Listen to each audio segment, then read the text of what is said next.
E3 used to be the biggest gaming event of the year. I remember poring over previews in gaming magazines as the writers described exclusive demos months or years before a game's release. My excitement for these events only grew as newfangled internet video let me watch the demos in action.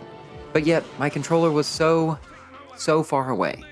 Luckily, gaming magazines innovated by including demo discs to give you a mini E3 experience at home. Later, the 360 and PS3 generations made downloadable demos more readily available, but to my confusion, the babbling brook of demos seemed to dry up in the next console generation. Thankfully though, over the last few years, more and more developers, especially indies, have been releasing demos ahead of release, with one of the more concerted efforts being Steam Next Fest, which Valve describes as a thrice-yearly event packed with free demos for players and the opportunity for developers to connect with and build an audience through wishlists. And wouldn't you know it, one just happened the other several months ago. But hey, I'm still excited for these games, some of which have fully released by the time I got around to this video, with the rest scheduled for later this year and next. I just wanted to share my excitement from playing these demos and hopefully show off a game you might not have heard of and want to keep an eye on as well. So let's dive into the Next Fest from June 2024. First off, we've got the successfully kickstarted game, The Big Catch, which is still in development, and releasing at a to-be-announced date. But they released a standalone chapter and prologue, which is meant to give you a preview of the upcoming platforming gameplay, and it's great so far.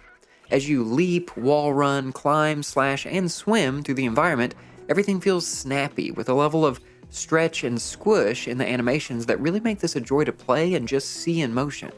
More and more games have been going for this early 3D PS1 era look, and I don't know how others feel about this, but I'm fully behind this push.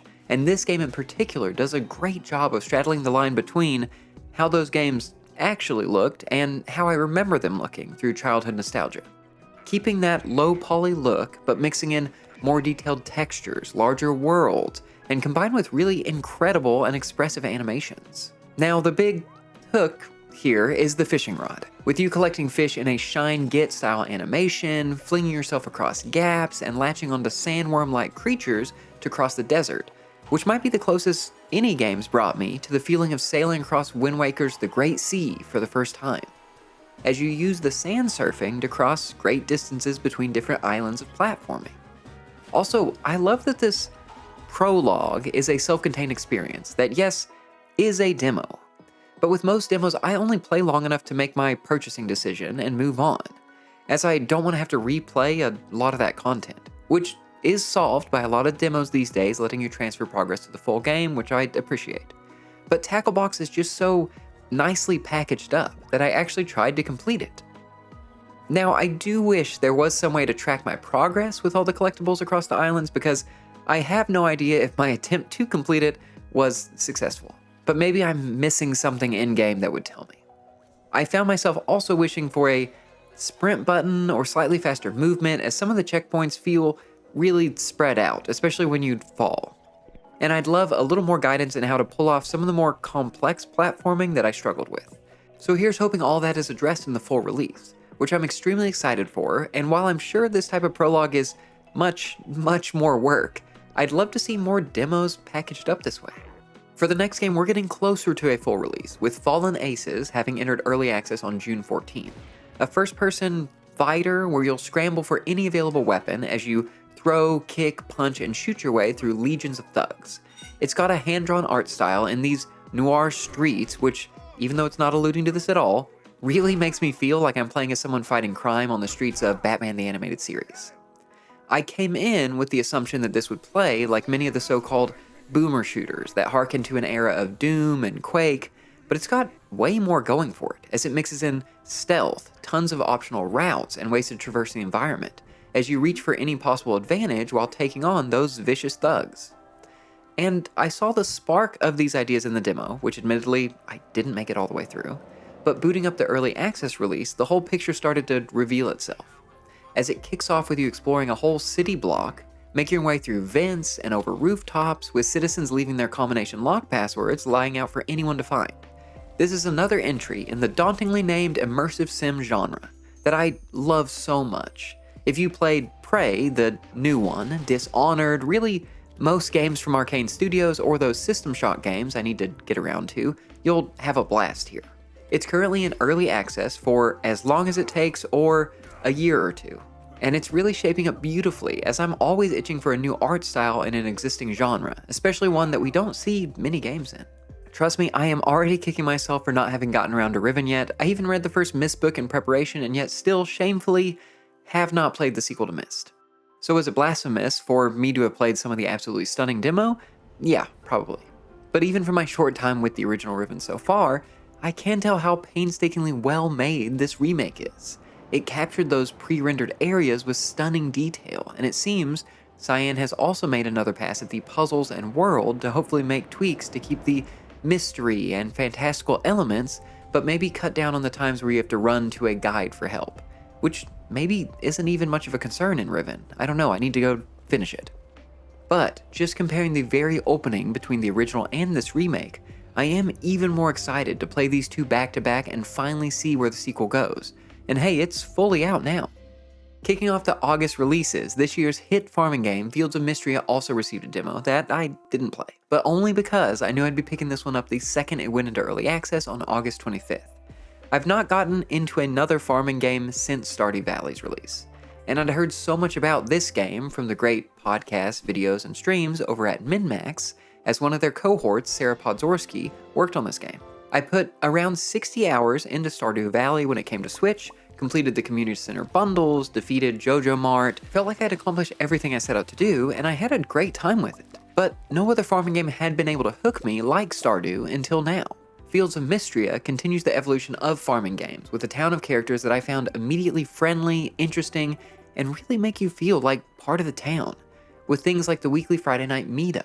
I am very, very goal-driven in these types of games, so the town level that you work to build up by completing what feels like an endless number of quests from your neighbors is really appreciated. Plus, with additions like a skill system, magic spells, fishing that follows the correct Animal Crossing way, surprisingly good feeling combat, and just mountains of things to do, in addition to working on your farm. I've put around 9 extremely relaxing hours into this, and so far have been super impressed with how much is already here. The devs estimate 1 year of work left before it's fully released, after which they can hopefully focus on a certain port that everyone's asking for. Next, we've got one-button bosses, which might be the most succinct name for a game I've ever heard. Your ship moves along a line with one button changing your direction. All the while, your ship auto-fires. You get previews of where attacks are coming from, and it plays like a bullet hell shooter, just with more limited mobility. You might think that sounds easy, but your shots increase in damage when you don't change direction, so you'll end up trying to time your one button press for the most opportune moment to avoid their projectiles while you attempt to not let up firing your own. And that's just one of the loadouts, as you can swap the way your weapon works and or the way your one button movement works in the full game, as the check out the full game splash screen touts 100 plus combinations. And while I've not made it nearly far enough in the full game to reach the triple digit number, the second movement mode you gain is a dash when holding your button, which works like a dodge roll with a stamina meter. It refills when not in use, which does really change the feel of how you deal with every oncoming attack.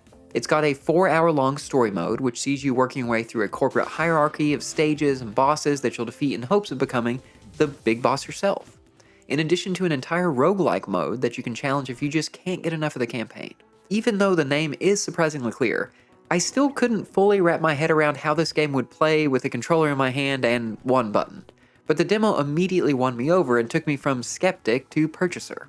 The only unfortunate part is, like with most of the demos featured in Steam Next Fest, the demo is no longer available, which is a shame with how much it helped me understand the pitch, so hopefully this description was also helpful to someone else. Now, if a one-button bullet hell wasn't sweaty enough for you and you need more inputs, let me tell you about I Am Your Beast, a relentlessly fast twist on the just one last job genre of movies, with you taking control of some kind of elite agent who refuses the call and instead defends their retirement. It has the mechanic I first saw in Superhot, where nailing an enemy with a thrown weapon just so happens to propel whatever they were holding in a perfect arc towards your open hand. But there's no time manipulation here. Instead, you'll be sprinting as fast as you can through levels while shooting, throwing, stomping, and stabbing objectives on your way to the exit. This game is so snappy and satisfying to play, replay, then replay again as you go for the fastest time and challenge optional objectives over and over in the pursuit of a perfect run and that elusive S rank. It also doesn't hurt that it's got a semi-cel-shaded style that reminds me of 13, the comic turned Ubisoft game from back in 2003, at least visually, not in movement speed at all. This one just released and has been distracting me probably too much, as I just had to capture more footage of the same level 20 times over until I got S rank. Another game that's now fully released due to my sloth-like video schedule is one I've been following pretty closely, thanks to really transparent and super interesting live stream shorts and videos of developer Wallaber, who created the classic Jelly Card games, then went on to become the lead designer of Where's My Water, later creating Pro Gymnast Simulator, a multiplayer valet game, a new Jelly Card entry that not only collects classic stages, but a whole new campaign, a level creator, and the ability to make your own car and a work of art, with Kirby and Meta Knight as wheels.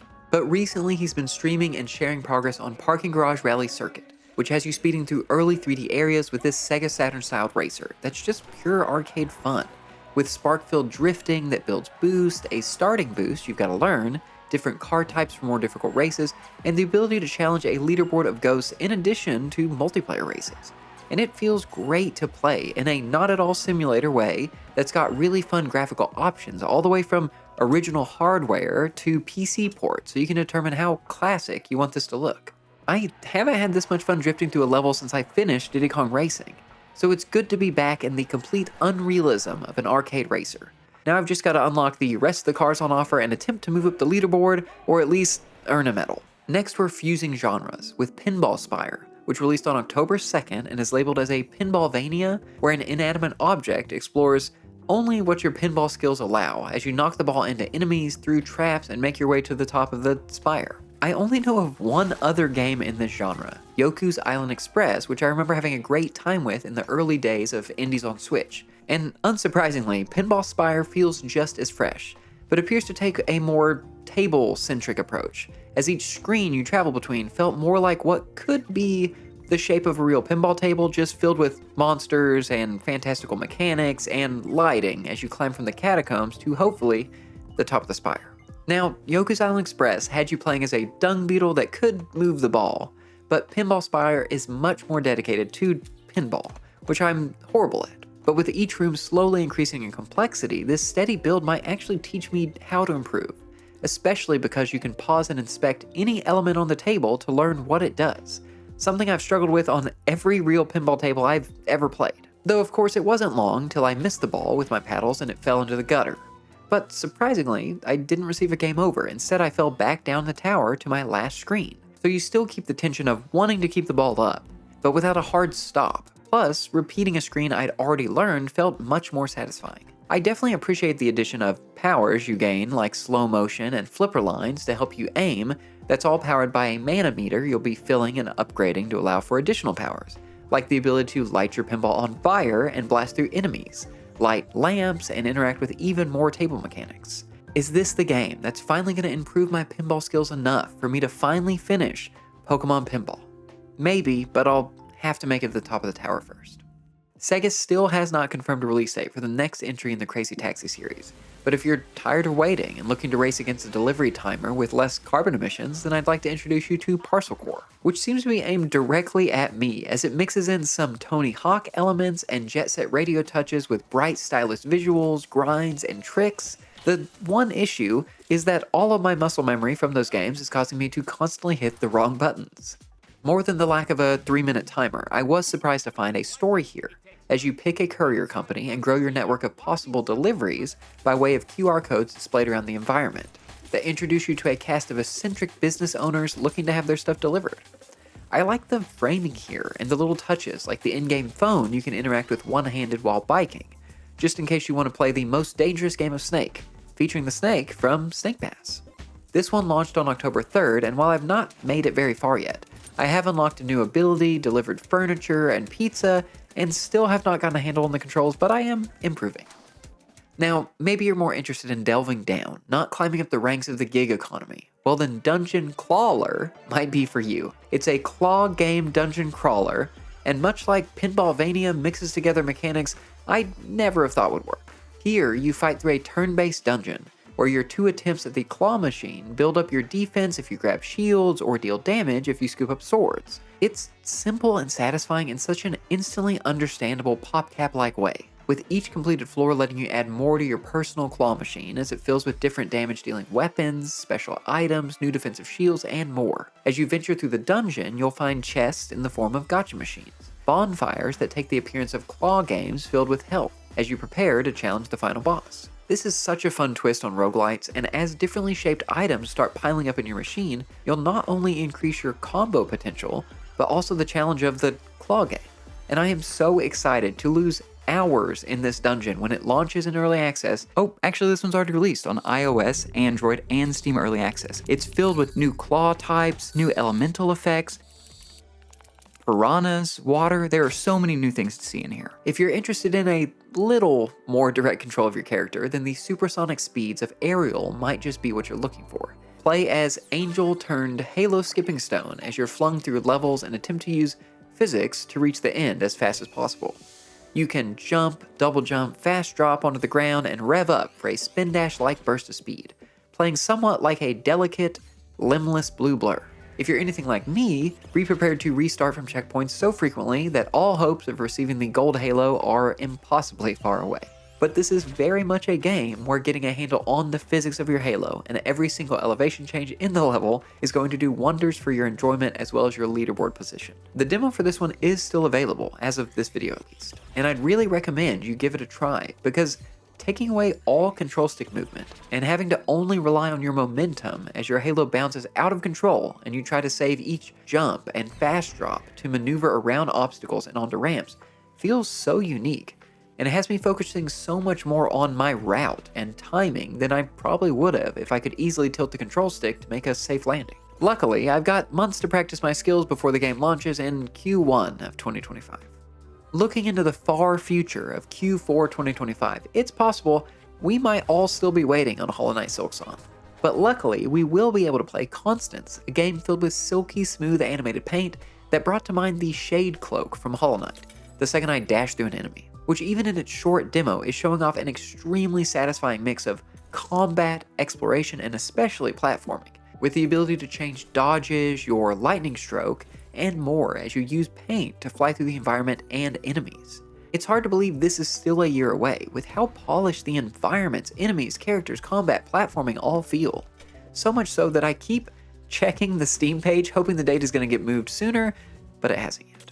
But much like Silksong, I am happy for the developers of Constance to take their sweet time and release an even more polished and fully featured version whenever they are ready. Maybe even more than the pure gameplay feel, I'm intrigued by the story here, that's pitched as a paintbrush-wielding artist striving to escape from a colorful but decaying inner world created by her declining mental health. The devs further describe a world with each biome and its unique set of enemies and characters representing different aspects of her psyche and personal history, which makes my mind race with ideas of a Celeste-style personal journey by way of Psychonauts' brain exploration, but this time just exploring one person fully.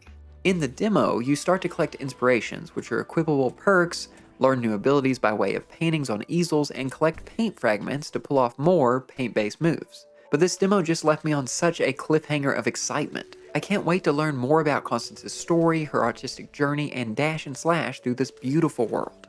Now we're venturing into nebulous territory, with Windswept's far too general release sometime in 2025. A weight that is harder to bear after playing the demo and experiencing what is one of the most Donkey Kong Country-like platformers I've played since, well, playing through the Donkey Kong Country trilogy. A video on my time with the third game is still coming, I promise. Not only are you getting an animal duo that can throw each other, you're given combos to bounce, dash through tiny gaps, defy gravity with drop spins, and almost all of this can be chained together through perilous mazes of spikes in one of the most difficult levels I've played in some time. As you master a set of controls and combos I cannot get enough of. The demo starts simply enough, as you take out critters that don't seem all that dangerous, but as you search for collectibles, you'll need to utilize more and more abilities in quick succession to nab them. This game immediately hooked me with its platforming as I replayed every level until I had absolutely every single shiny object. only to discover one of the hardest levels I've played this year. This far in the demo, the instructions felt less than clear as I struggled to understand the subtleties of moves I'd apparently only sort of understood before. But each section felt achievable. I kept making progress and eventually finished the level, only to have missed a few key collectibles. So I replayed even more, and in my longest demo playtime yet, achieved 100% after spending almost 5 hours in this demo, after which my hands hurt for literal days from the hundreds of attempts I made on this final level. It's very punishing, that's for sure. But nice features like being able to easily retry bonus stages, an added 2-player mode, collectibles not having to be grabbed in a single run, and most of this being completely optional, seems to point to a game that can be enjoyed by anyone, yet might only be completed by those with the skills and/or lack of repetitive stress injury to handle it, sometime in 2025. Maybe it's just me, but I feel like Game Boy Advance games had a very unique and recognizable art style. It might be the aspect ratio, the colors, or the large pixels that make Pipistrello and the cursed Yoyo feel like a long-lost GBA game. Or it could be the fact that you can zoom out and see the GBA-like system you're playing on. A yo-yo adventure that plays like crawling through a Legend of Zelda dungeon, just with a weapon that can roll away from you and bounce through the environment for combo damage, to pick up useful items, or just to flip a switch. But be careful, because walking the dog too hard can result in you racing off to retrieve your yo-yo off the ground, as you're left holding a harmless string. Maybe with Echoes of Wisdom freshly out, you're not itching for another top-down Zelda-like. But with a release date as vague as coming soon, you've got plenty of time to get the 2D dungeon itch again, especially with something that's already showing such promise in how unique it can make a room of enemies or a lever flip the wrong way feel. For our last game, we're shrinking down and exploring a big room, a trope that's yet to lose its charm for me at least. And this time, we're not guiding an army of creatures or going to infinity and beyond. Nope, we're just charging the batteries on an RC car and exploring. As you smash through obstacles, drift around corners, hop over gaps, slide to the goal, and thwip with the best of them. If you spent any time playing car soccer, you'll feel right at home in this leisurely completionist dream, which is filled with little challenges, races, the floor is lava, littering the ground with broken glass, and even battling hordes of enemies. It's simple, low stakes, and isn't going to blow anyone away with fancy 4K textures. But it's just fun to drive and fly around in search of every single coin and battery, and I for one am excited to put the top down and just drive from the comfort of my couch with a Steam Deck in hand when this launches on To Be Announced. Did any of these games speak to you? Is your wishlist even more bursting with games than before? I do hope that you'll leave this video having seen at least one new game that excites you. But hey, if not, that's fine. No matter when you watch this, a new Steam Next Fest is right around the corner with more exclusive early demos, some of which are only available for the length of the fest. So go out there, try some games, and find something new and exciting that makes you want to tell your friends too.